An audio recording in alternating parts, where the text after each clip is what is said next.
10 secondes avant, tout allait bien. 10 secondes après, notre vie venait de changer vraiment du tout. Olivier était couché, il m'a regardé puis il m'a dit « Papa, je bouge plus, je vais-tu mourir? »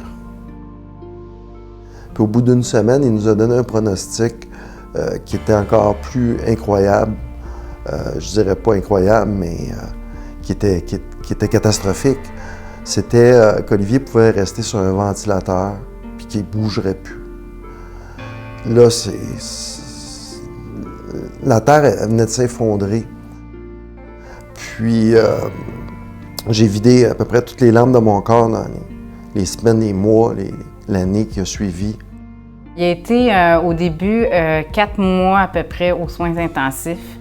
Il a passé après ça 1 mois au 5e étage de l'hôpital pour après être transféré à Marie-Enfant puis qu'il a passé là 2 ans. De ne pas avoir mon garçon à la maison, ça a été super difficile. Pour moi, c'est comme si je l'avais abandonné là-bas. De lui dire qu'il ne pourrait plus bouger, ça a été vraiment terrible. Comment on explique ça à son fils qu'il ne pourra plus jouer, qu'il ne pourra plus courir? C'est difficile. Puis c'est pas les médecins qui le font nécessairement, c'est les parents qui le font.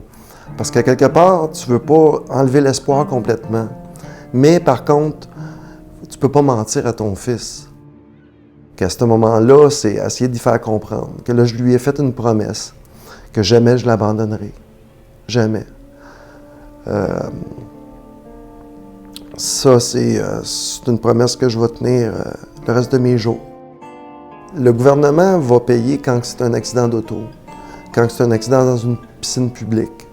Mais quand c'est un accident chez ta cousine, chez vous, qu'il n'y a pas personne qui est fautif dans l'accident, il n'y a personne qui veut payer.